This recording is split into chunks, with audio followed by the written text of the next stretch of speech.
కలియుగం వచ్చేసరికి ఆయన వెంకటేశ్వర స్వామిగా వచ్చారు. కలియుగంలో స్వామి దుష్ట సంహారం చెయ్యలేదు. ఆయన కత్తి పట్టి నందకం పట్టి సంహరించలేదు. చిత్రం ఏమిటంటే వెంకటేశ్వర స్వామి వారి యొక్క అవతారానికి ఒక చిత్రమైనటువంటి స్థితి ఉంది. ఆయన దగ్గర ఉండేటటువంటి అన్ని రకాలైనటువంటి ఆయుధములు, ఆయన ధరించేటటువంటి విశేషమైనటువంటి ఆభరణములు ఒక్కొక్క అంశని పొందాయి. నందకం అన్నమాచార్యుల వారిగా వచ్చింది. ఆయన దగ్గర ఉండేటటువంటి గంట వేదాంత దేశికులుగా వచ్చింది. ఒక్కొక్కటి ఒక్కొక్క అంశని పొంది భక్తిని ప్రచారం చేశాయి. ఆ వెంకటేశ్వర స్వామి వారు కలియుగంలో చాలా కాలం నోరు విప్పి మాట్లాడేవారు. ఆ తరువాతి కాలంలో వెంకటేశ్వర స్వామి వారు ఒకసారి తొండమాన్ చక్రవర్తి మీద కోపం వచ్చినప్పుడు నేను ఇక మాట్లాడను అని భీష్మించారు. ఆనాటి నుంచి స్వామి మాట్లాడలేదు. ఇప్పటికీ వెంకటేశ్వర స్వామి వారు ఎవరికన్నా ఏదైనా ఉపకారం చెయ్యాలి, రక్షించాలని అనిపిస్తే వేరొకరికి ప్రేరణ చేసి చేయిస్తూ ఉంటారు. అందుచేత ఆ వెంకటాచల క్షేత్రము పరమ పావనమైనటువంటి క్షేత్రం. ఆ వచ్చినటువంటి కొండ సామాన్యమైనటువంటి కొండ కాదది. ఆ కొండకి ఆ వెంకటేశ్వరుడికి ఒక గొప్ప సంబంధం ఉంది. ఏమిటా సంబంధం అంటే అది క్రీడాద్రి. అది శ్రీ మహావిష్ణువు విహరించేటటువంటి పర్వత సానువులు. ఆ క్రీడాద్రి భూమండలం మీదకి పర్వతంగా వచ్చింది. ఇది ఎన్ని సంవత్సరాల క్రితం వచ్చింది? కలియుగంలోనే ఉందా ఈ 7 కొండలు, లేకపోతే అంతకు ముందు కూడా ఉన్నాయా అంటే అది కలియుగంలో మాత్రమే ఉన్న కొండ కాదు అన్నారు. అది మొట్టమొదట్లో దాన్ని పిలిచినప్పుడు కొంతకాలం కృతయుగంలో దానికి వృషాచలం అని పేరు ఉండేది. ఆ తరువాతి కాలంలో దానికి అంజనాచలం అని పేరు ఉండేది. ఇంకా కొంతకాలం అయిపోయిన తర్వాత కలియుగం వచ్చిన తరువాత దానికి వెంకటాచలం అని పేరు వచ్చింది.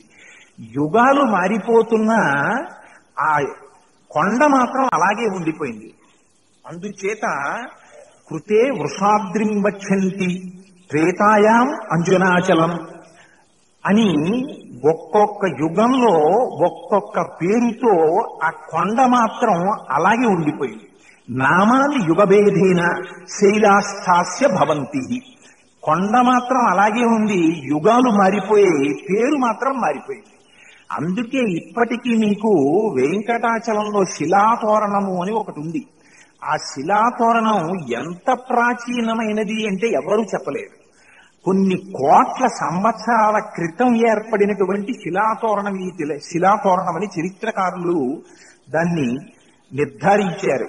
అంత పరమ పవిత్రమైనటువంటి క్షేత్రం వెంకటాచల క్షేత్రం.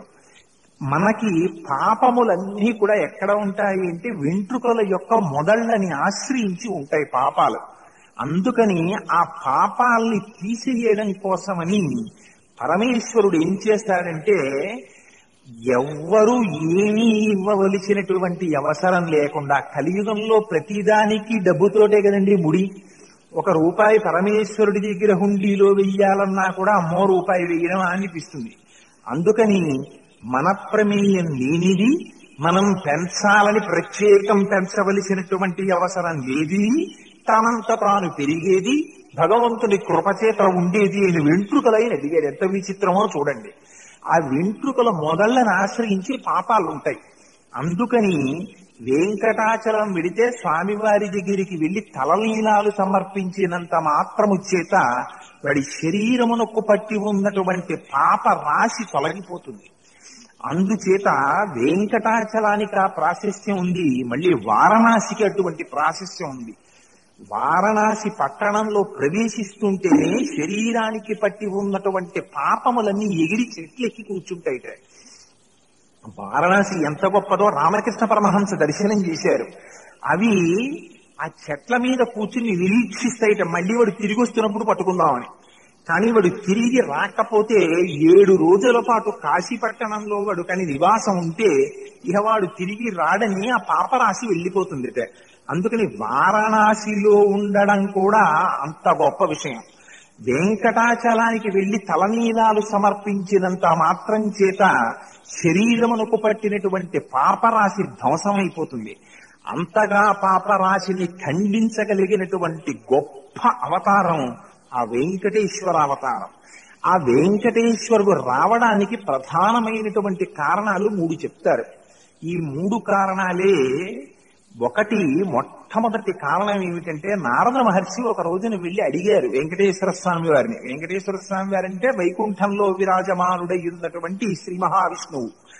ఆయనని వెళ్లి అడిగారు, స్వామి నువ్వు స్థితికారుడవు కదా, ఈ ప్రపంచంలో కలియుగంలో అల్పాయుర్దాయం కలిగినటువంటి ప్రజలు అనేకమైన పాపకృత్యములు చేసి ఆ పాపములు ప్రతిబంధకములు కాగా పరమేశ్వరుణ్ణి దర్శించలేక బాధపడుతున్నటువంటి స్థితిలో వాళ్ళని ఉద్ధరించడానికి నువ్వు చేసేటటువంటి ఉపకారం ఏమిటి, చెయ్యవలసినది అని ప్రార్థన చేస్తే ఆనాడు శ్రీ మహావిష్ణువు అభయం ఇచ్చారు. నేను కలియుగంలో వెంకటేశ్వరుడిగా అవతరిస్తాను. ఒక్కసారి వచ్చి నా దర్శనం చేసినా, తలనీలాలు సమర్పించినా, ఒక చిన్న ఆర్జిత సేవ చేసినా కలియుగంలో అశ్వమేధాది యాగములు నిషిద్ధం. మనం ఆ యజ్ఞయాగాదులా చెయ్యలేము. అందుకని యజ్ఞానికి అన్నింటికన్నా కావలసినది భూరి సంభారాలు ఇవ్వాలి. ఏ సామాన్యమైన విషయం కాదండి యజ్ఞం చేయడం అంటే. బాలకాండలో చెప్తారు యజ్ఞం చేయడం అంటే ఎలా ఉంటుందో. తన రాజ్యం అంతటినీ ధారపోసేయమంటే పోసేశాడు దశరథ మహారాజు గారు. యజ్ఞం చెయ్యాలి అంటే యజ్ఞంలో భూరి దక్షిణ ఇవ్వడానికి సిద్ధపడాలి ముందు. అందుచేత యజ్ఞయాగాదులు చెయ్యలేరు.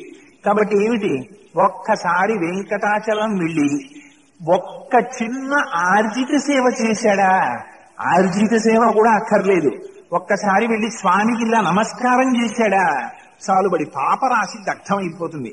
వాడు ప్రత్యేకమేమీ బట్టికెళ్ళక్కర్లేదు, ఆ తల మీద ఉన్న వెంట్రుకలు తలనీలాలు సమర్పించేస్తే చాలు, ఆ పాపరాశి తీసేస్తానన్నాడు. అందుకని వెంకటేశ్వర స్వామిగా వస్తున్నానని ప్రతిజ్ఞ చేశారు. రెండవ కారణం, ఆయన కృష్ణ పరమాత్మగా ఉన్నప్పుడు ద్వాపరే వాసుదేవశ్చ కదండి. అందుకని ద్వాపర యుగంలో ఆయన శ్రీకృష్ణ పరమాత్మగా వచ్చారు. ఆ శ్రీకృష్ణ పరమాత్మగా ఉండగా యశోదాదేవి అత్యంత ప్రేమతో ఆ కృష్ణ పరమాత్మని పెంచి పెద్ద చేసింది. ఎంత ప్రేమతో పెంచి పెద్ద చేసిందంటే నిజంగా కృష్ణుణ్ణి, అది బహుశః యశోదాదేవి పొందినటువంటి అదృష్టాన్ని ఈ ప్రపంచంలో ఎవ్వరూ ఎక్కడ ఏ తల్లి పొంది ఉండదు.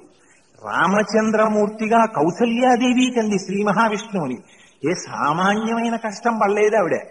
బాలకాండలో చెప్తారు, రామచంద్రమూర్తి కుమారుడిగా జన్మించాలి అంటే అశ్వమేధ యాగం చేశాడు దశరథ మహారాజు గారు. అశ్వమేధ యాగం చేస్తే పాపం పోతుంది. ముందు కొడుకు పుట్టకుండా అడ్డుపడుతున్నటువంటి పాపము పోవడం కోసమని ముందు అశ్వమేధ యాగం చెయ్యాలి. అశ్వమేధ యాగం చేస్తే ఆ రాజ్యమంతా ఇతర దేశాలన్నీ తిరిగి వచ్చినటువంటి గుర్రం వెనక్కి తిరిగి వచ్చిన తరువాత దాన్ని సంహరిస్తారు. ఆ కత్తి చేత్తో పట్టుకుని 6 కత్తులో ఎన్నో పట్టుకుంటుంది పట్టపురాణి, పట్టుకుని సంహరించాలి. సంహరించి ఒక రోజు రాత్రంతా రాజుగారి యొక్క ధర్మపత్ని మనస్సులో అరమరిక లేకుండా తన భర్త అయినటువంటి చక్రవర్తిని ఎలా కౌగిలించుకుని పడుకుంటుందో అలా గుర్రాన్ని కౌగిలించుకుని పడుకోవాలి. అలా పడుకునేటప్పుడు ఇది గుర్రము యొక్క మృత కళేబరం అనేటటువంటి భావన రాకూడదు, రాకుండా పడుకోవాలి. పడుకుంటే ఆ యజ్ఞాన్ని చేయించినటువంటి మహర్షులు వచ్చి వస్త్రాన్ని ఆచ్ఛాదన చేస్తారు, దుప్పటి కప్పుతారు, ఇద్దరికీ కలిపి ఒకే దుప్పటి. అలా కౌగిలించుకుని పడుకోవాలి. అలా ఒక రాత్రి అంతా పడుకుంది కౌసల్య. మరునాడు ఆ గుర్రం నుంచి వచ్చినటువంటి భాగాల్ని తీసి అగ్నిహోత్రంలో హవనం చేస్తారు. ఆ వచ్చేటటువంటి ధూమాన్ని చక్రవర్తి నిలబడి ఆ హోమ ధూమాన్ని పీల్చాలి. ఆ పీలిస్తే అప్పుడు ఆ పాపం పోతుంది. పోయిన తరువాత పుత్రకామేష్టి చేస్తారు. చేసిన తరువాత పుత్రకామేష్టి చేత ప్రీతి పొందినటువంటి దేవతలు పాయస పాత్రలో ప్రసాదం ఇస్తే ఆ పాయస పాత్ర యొక్క అనుగ్రహం చేత రామచంద్రమూర్తి పెద్ద కుమారుడిగా జన్మించారు. అంత కష్టపడితే వచ్చినటువంటి అవతారం రామావతారం. కానీ అంత కష్టపడి కన్నా కౌసల్య కూడా నిజానికి రామచంద్రమూర్తితో చిన్నతనంలో అంతగా ఆటలాడుకుని ఆనందం అనుభవించినట్టుగా శ్రీమద్ రామాయణంలో ఎక్కడా వర్ణించలేదు. ఏదో చంద్రుణ్ణి చూపించింది, పాయసం తినిపించింది, అద్దం చూశాడు, చంద్రుణ్ణి పట్రా అన్నాడు. ఇవన్నీ ఇతరమైనటువంటి పురాణాల్లో కనపడతాయి కానీ, లేదా ఇతరులు రాసిన చోట్ల కనపడతాయి కానీ, అసలు వాల్మీకి మహర్షి రాసినటువంటి రామాయణమే మూలం. అందులో ఎక్కడా మనకి ఇటువంటివన్నీ కనపడవు.